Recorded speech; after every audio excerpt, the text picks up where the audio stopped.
ನಮಸ್ಕಾರ ವೀಕ್ಷಕರೇ, ನಿಮಗೆಲ್ಲರಿಗೂ ನೇತ್ರಾಸ್ ಕುಟುಂಬಕ್ಕೆ ಸ್ವಾಗತ. ನಮ್ಮ ಮನೆಯಲ್ಲಿ ಲಕ್ಷ್ಮೀ ದೇವಿ ಸದಾ ನೆಲೆಸಿರಬೇಕು, ಹಣದ ಕೊರತೆ ಇರಬಾರ್ದು, ಸುಖ ಶಾಂತಿ ಮತ್ತು ಸಮೃದ್ಧಿ ಹೆಚ್ಚಾಗಬೇಕು ಎಂದು ಎಲ್ಲರೂ ಬಯಸುತ್ತೇವೆ. ಆದರೆ ಕೆಲವೊಮ್ಮೆ ಎಷ್ಟೇ ದುಡಿದರೂ ಹಣ ಕೈಯಲ್ಲಿ ಉಳಿಯುವುದಿಲ್ಲ. ಮನೆಯಲ್ಲಿ ಅನಗತ್ಯ ಖರ್ಚುಗಳು ಹೆಚ್ಚಾಗುತ್ತವೆ, ಮನಸ್ಸಿಗೆ ಶಾಂತಿ ಇರುವುದಿಲ್ಲ. ಹಾಗಾದರೆ ಮನೆಯಲ್ಲಿ ಮಹಾಲಕ್ಷ್ಮಿ ಸ್ಥಿರವಾಗಿ ನೆಲೆಸಬೇಕಾದರೆ ನಾವು ಏನು ಮಾಡಬೇಕು, ಯಾವ ನಿಯಮಗಳನ್ನು ಪಾಲಿಸಬೇಕು ಮತ್ತು ಯಾವ ತಪ್ಪುಗಳನ್ನು ಮಾಡಬಾರ್ದು ಎನ್ನುವುದರ ಬಗ್ಗೆ ಇಂದಿನ ವಿಡಿಯೋದಲ್ಲಿ ತಿಳಿದುಕೊಳ್ಳೋಣ. ಹಾಗಾಗಿ ಈ ವಿಡಿಯೋವನ್ನು ಕೊನೆಯವರೆಗೂ ತಪ್ಪದೇ ನೋಡಿ, ಏಕೆಂದರೆ ಈ ವಿಡಿಯೋದಲ್ಲಿ ಹೇಳುವ ಕೆಲವು ಸರಳ ನಿಯಮಗಳನ್ನು ನಿಮ್ಮ ಜೀವನದಲ್ಲಿ ಅಳವಡಿಸಿಕೊಂಡರೆ ಲಕ್ಷ್ಮೀ ದೇವಿಯ ಕೃಪೆ ನಿಮ್ಮ ಮನೆಯ ಮೇಲೆ ಸದಾ ಇರುತ್ತದೆ. ಹಾಗಾದರೆ ಬನ್ನಿ ವಿಡಿಯೋನ ಶುರು ಮಾಡೋಣ. ಲಕ್ಷ್ಮಿ ಒಲಿಯಬೇಕಾದರೆ ಮೊದಲಿಗೆ ನಾವು ಮನೆಯನ್ನು ಯಾವಾಗಲೂ ಸ್ವಚ್ಛವಾಗಿಟ್ಕೊಂಡಿರಬೇಕು. ಕೇವಲ ಮನೆಯನ್ನು ಅಷ್ಟೇ ಅಲ್ಲ, ನಮ್ಮನ್ನೂ ಸಹ ನಾವು ಸ್ವಚ್ಛವಾಗಿಟ್ಕೊಂಡಿರಬೇಕು. ಲಕ್ಷ್ಮಿ ಯಾವಾಗಲೂ ಸ್ವಚ್ಛತೆ ಇರುವ ಸ್ಥಳದಲ್ಲಿ ಇರ್ತಾಳೆ ಅನ್ನೋ ನಂಬಿಕೆ ಇದೆ. ನಾವು ಮನೆಯನ್ನು ಸ್ವಚ್ಛವಾಗಿಟ್ಕೊಂಡಿದ್ದರೆ ಲಕ್ಷ್ಮಿ ಸಂತೋಷವಾಗಿ ಮನೆಯಲ್ಲಿ ನೆಲೆಸುತ್ತಾಳೆ. ಹಾಗೆ ಮನೆಯಲ್ಲಿ ಪ್ರತಿದಿನ ಬೆಳಗ್ಗೆ ಮತ್ತು ಸಂಜೆ ಮನೆಯಲ್ಲಿ ದೀಪಗಳನ್ನು ಹಚ್ಚಿ, ಏಕೆಂದರೆ ದೀಪದ ಬೆಳಕು ಮನೆಯಲ್ಲಿರುವಂತಹ ಸಕಾರಾತ್ಮಕ ಶಕ್ತಿಯನ್ನು ಹೆಚ್ಚಿಸುತ್ತದೆ.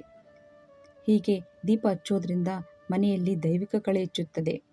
ಹಾಗೆ ಮನೆಯ ಹೊಸ್ತಿಲನ್ನು ಒರೆಸಿ ಅರಿಶಿಣ ಕುಂಕುಮ ಹೂ ಇಟ್ಟು ರಂಗೋಲಿ ಹಾಕಿ ಪೂಜೆ ಮಾಡಿ, ಏಕೆಂದರೆ ಲಕ್ಷ್ಮಿ ಬರುವಾಗ ನಮ್ಮ ಮನೆಯ ಬಾಗಿಲು ಈ ರೀತಿ ಇದ್ದರೆ ಲಕ್ಷ್ಮಿ ಮನೆಯೊಳಗೆ ಬರ್ತಾಳೆ ಅನ್ನೋ ನಂಬಿಕೆ ಇದೆ. ಇಲ್ಲಾಂದರೆ ವಾಪಸ್ ಹೋಗ್ತಾಳೆ. ಕೇವಲ ನಮ್ಮ ಮನೆ ಶುದ್ಧವಾಗಿದ್ದರೆ ಸಾಲದು, ನಮ್ಮ ಮಾತು ಅಷ್ಟೇ ಶುದ್ಧವಾಗಿರಬೇಕು.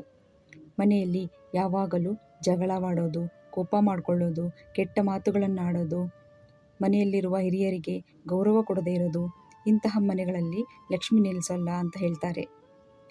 ಮನೆಯಲ್ಲಿರುವ ಮಹಿಳೆಯರಿಗೆ ಗೌರವಿಸಬೇಕು, ಏಕೆಂದರೆ ಅವರನ್ನು ಸಾಕ್ಷಾತ್ ಲಕ್ಷ್ಮಿಗೆ ಹೋಲಿಸಿರುತ್ತಾರೆ. ಮಹಿಳೆಯರನ್ನು ಗೌರವದಿಂದ ಪ್ರೀತಿಯಿಂದ ನೋಡಿಕೊಂಡ್ರೆ ಆ ಮಹಿಳೆ ಎಷ್ಟು ಸಂತೋಷವಾಗಿರ್ತಾಳೋ ಅಷ್ಟೇ ಲಕ್ಷ್ಮಿಗೆ ಸಂತೋಷವಾಗಿ ನಮ್ಮ ಮನೆಯಲ್ಲಿ ಸ್ಥಿರವಾಗಿ ನೆಲೆಸುತ್ತಾಳೆ. ಇನ್ನು ಲಕ್ಷ್ಮಿ ಮನೆಯಲ್ಲಿ ಸ್ಥಿರವಾಗಿ ನೆಲೆಸಬೇಕಾದ್ರೆ ಮುಸ್ಸಂಜೆ ಸಮಯದಲ್ಲಿ ಕೆಲವು ಆಚರಣೆಗಳನ್ನು ಪಾಲಿಸಬೇಕಾಗುತ್ತೆ. ಅಂದರೆ ಮುಸ್ಸಂಜೆ ಸಮಯ ಅಂದರೆ ಸೂರ್ಯಾಸ್ತದ ಸಮಯ. ಈ ಸಮಯ ಅತ್ಯಂತ ಪವಿತ್ರವಾದ ಸಮಯ, ಏಕೆಂದರೆ ಈ ಸಮಯದಲ್ಲಿ ಲಕ್ಷ್ಮೀ ದೇವಿ ಮನೆಗೆ ಆಗಮಿಸುತ್ತಾಳೆ ಅನ್ನೋ ನಂಬಿಕೆ ಇದೆ.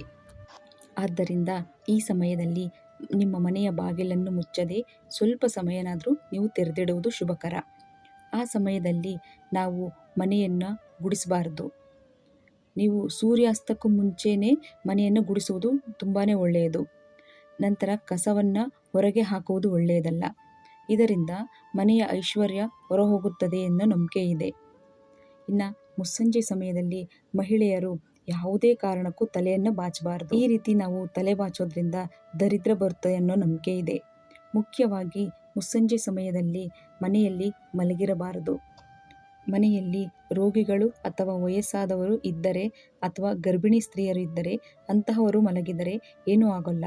ಆದರೆ ಇವರನ್ನು ಬಿಟ್ಟು ಮನೆಯಲ್ಲಿ ಇರುವವರು ಯಾವುದೇ ಕಾರಣಕ್ಕೂ ಮುಸ್ಸಂಜೆ ಸಮಯದಲ್ಲಿ ಮಲಗಬಾರದು. ಈ ರೀತಿ ಮುಸ್ಸಂಜೆ ಸಮಯದಲ್ಲಿ ದೀಪ ಹಚ್ಚೋದು ತುಂಬಾ ಒಳ್ಳೆಯದು. ದೀಪ ಹಚ್ಚುವ ಸಮಯದಲ್ಲಿ ಮನೆಯ ಬಾಗಿಲನ್ನು ಹಾಕಬಾರದು. ಹಾಗೆ ಮನೆಯ ಹೊಸ್ತಿಲನ್ನು ಪೂಜೆ ಮಾಡಬೇಕು. ಮುಸ್ಸಂಜೆ ಸಮಯದಲ್ಲಿ ಯಾರಾದರೂ ಹೆಣ್ಣು ಮಕ್ಕಳು ಬಂದರೆ ಅವರನ್ನು ಹಾಗೆ ಕಳಿಸಬೇಡಿ. ಅವರಿಗೆ ಅರಿಶಿಣ ಕುಂಕುಮ ಕೊಟ್ಟು ಕಳಿಸಬೇಕು, ಏಕೆಂದರೆ ಮಹಿಳೆಯರನ್ನು ಲಕ್ಷ್ಮಿಗೆ ಹೋಲಿಸುವುದರಿಂದ ಹಾಗೆ ಕಳುಹಿಸಿದರೆ ಲಕ್ಷ್ಮೀ ದೇವಿಗೆ ಕೋಪ ಬರುತ್ತದೆ ಅನ್ನೋ ನಂಬಿಕೆ ಇದೆ. ಇಂತಹ ಸಮಯದಲ್ಲಿ ಕೆಲವರ ಮನೆಗಳಲ್ಲಿ ಹಾಲು, ಮೊಸರು, ಉಪ್ಪು ಅಥವಾ ಹಣವನ್ನು ಕೊಡುವುದಿಲ್ಲ. ಈ ಸಮಯದಲ್ಲಿ ಮನೆಯಲ್ಲಿ ಲಕ್ಷ್ಮಿ ಅಷ್ಟೋತ್ತರಗಳು, ಲಕ್ಷ್ಮಿ ಸ್ತೋತ್ರಗಳು, ಲಕ್ಷ್ಮಿ ಮಂತ್ರಗಳು, ಲಕ್ಷ್ಮಿ ಹಾಡುಗಳನ್ನು ಹೇಳುವುದು ತುಂಬಾ ಒಳ್ಳೆಯದು. ಈ ರೀತಿ ನಾವು ಮಾಡೋದ್ರಿಂದ ಲಕ್ಷ್ಮಿ ಮನೆಯಲ್ಲಿ ಸ್ಥಿರವಾಗಿ ನೆಲೆಸುತ್ತಾಳೆ.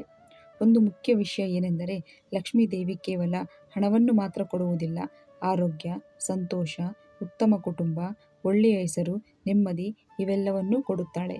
ಆದ್ದರಿಂದ ನಾವು ಕೇವಲ ಧನಕ್ಕಾಗಿ ಪ್ರಾರ್ಥಿಸುವುದಕ್ಕಿಂತ ಒಳ್ಳೆಯ ಗುಣಗಳನ್ನು ಜೀವನದಲ್ಲಿ ಅಳವಡಿಸಿಕೊಳ್ಳುವುದು ಅತ್ಯಂತ ಮುಖ್ಯ.